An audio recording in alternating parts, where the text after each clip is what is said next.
dark waters of the Belaya River flow solemnly through the emerald hills and forbidding rocks of Bashkiria. Situated on the banks of the river, Shulgan-Tash is one of the only nature reserves in the world which preserves wild honeybees.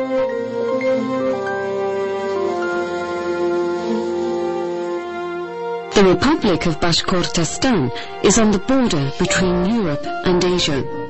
Further east are the Ural Mountains.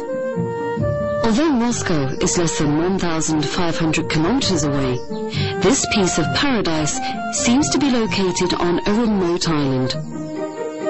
Summer is a busy time for both the bees and beekeepers. Bashkiria is famous for its basswood honey. The Shulgan-Tash Reserve was established specifically for the purpose of preserving the ancient art of wild bee harvesting and a local species, the Borsian bee.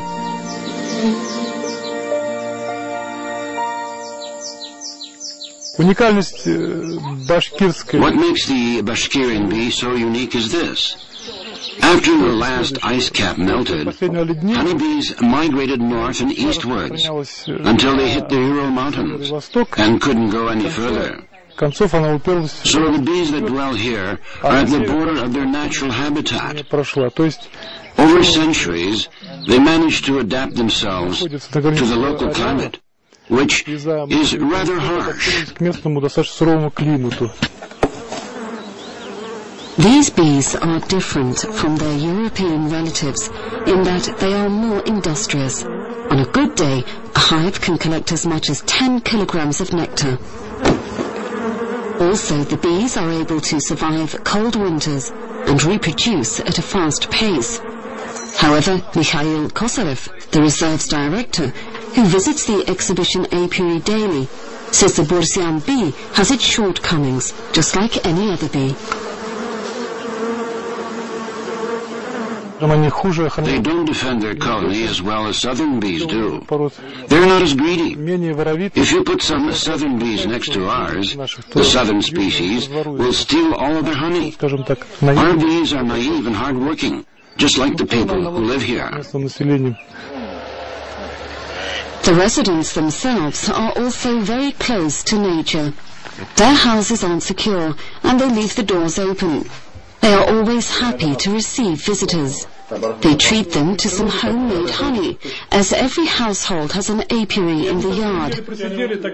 Some people like Alham Isyanemanov have colonies of wild bees in the woods. Wild bees live in tree hollows. At some point, Alham's ancestors learned to make artificial hollows, but they still produced wild honey. Alham and his brother Fakir are about to go to the forest to check their colonies. Alham's father handed the ancient art over to his sons. The first thing a wild honey collector needs is a small but sturdy Bashkirian horse, capable of delivering both the beekeeper and his equipment to remote parts of the woods. Since ancient times, the Bashkirs have used tamga, special signs that help them find their bee colonies. This is our family sign. My grandfather used it, my father used it, and it's the sign I use. This is what my father's sign looks like. Now if I add another colony, I add another stroke to the sign, either at the top or at the bottom.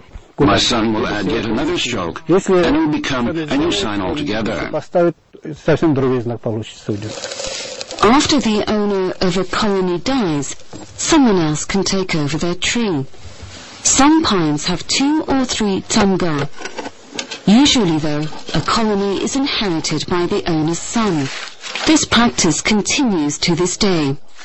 Beekeeping tools are also passed on from generation to generation.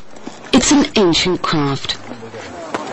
The bee harvester's every move has been perfected over the centuries.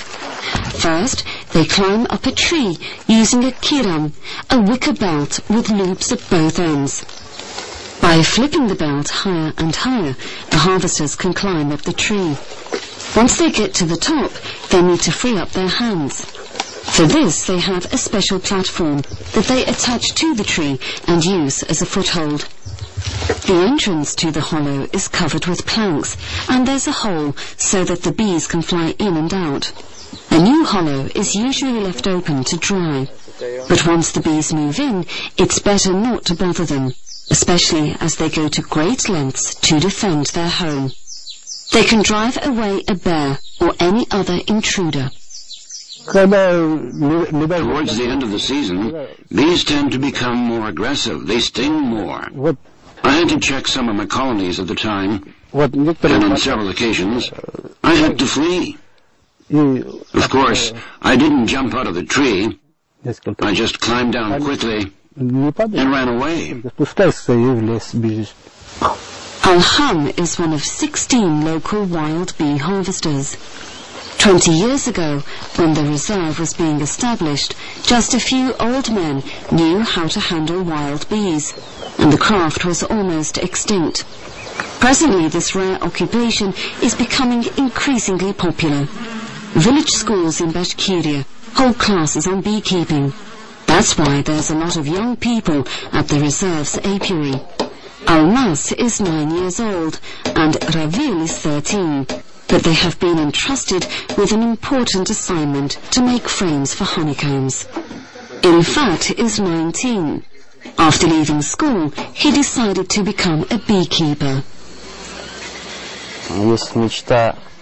I dream of having my own apiary, and the sooner, the better. As Ilfat presses on with his ambition, even bee stings, painful as they are, can't stop him. He is fortunate that the bees here, at the reserve, are contented and peaceful. Back at school, some bee colonies fell ill, and they attacked us as we tried to collect the honey or treat them.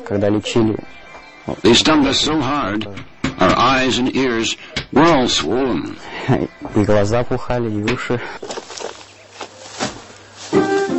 There are several apiaries at the reserve.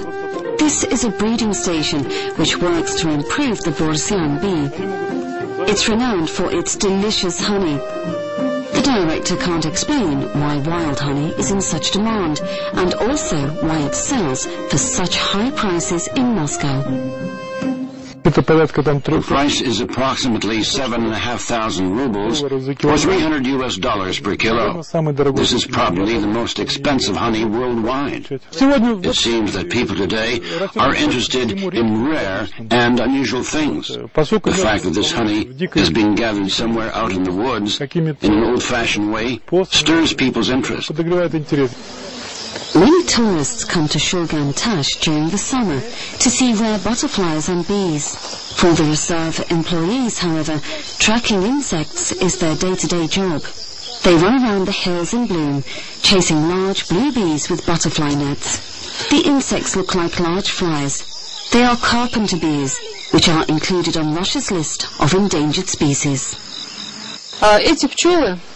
Well, these bees are called carpenter bees. They're called carpenter bees because they find old buildings like these and they make holes in them for their larvae. This causes an awful lot of damage though, so people here try to get rid of them any way they possibly can. But the thing is that this particular variety is listed as an endangered species, and so it's protected. Salamyan Mustafin comes from a family of wild bee harvesters, and he has passed the secrets of this ancient craft onto his two sons. However, he is more famous for an unusual hobby. Whenever he has a spare minute, he goes into the forest and gathers maple leaves. He needs as many as possible, preferably large ones. Within a few hours, they'll be turned into a hat. There's nothing to do during swarming. You just sit and wait. You have to do something in order to kill time. So I gathered leaves and began to weave. It took me more than a week to make my first hat.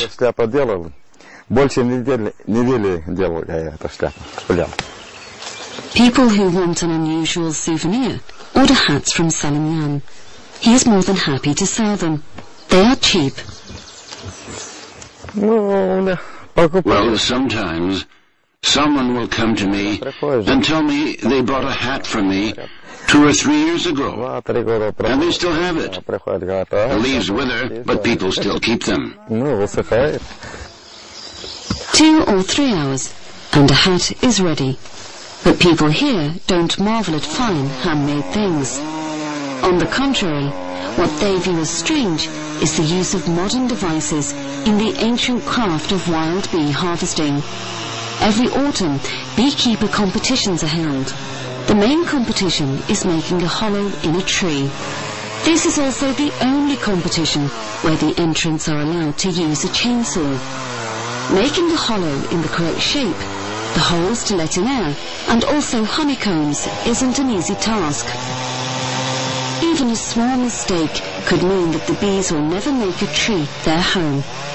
Referees monitor the process, but nobody wants to hurry, so detailed is the work. This is how wooden cages for keeping and transporting queen bees are made. It's an extremely skilled job. The distance between the bars has to be precise. The opening should be just enough for a worker bee to get inside to feed the queen bee. Making a cage like this takes an hour and a half, or possibly 3 hours for less experienced workers. In this competition, haste really makes waste. The race isn't about speed, it's about skill. In ancient times, people used wood to make these cages, usually from the snowball tree because it's flexible and doesn't break. There's nowhere else where one can learn the ancient craft of wild bee harvesting. If a home is made for the bees in the right way, it can be used for up to 300 years. And every year, it will yield a decent amount of honey. The pegs used to attach honeycombs inside a hollow have to be made from the snowball tree. This is the wood that the bees like the most. So these competitions are like a masterclass, where professionals share their secrets with the beginners.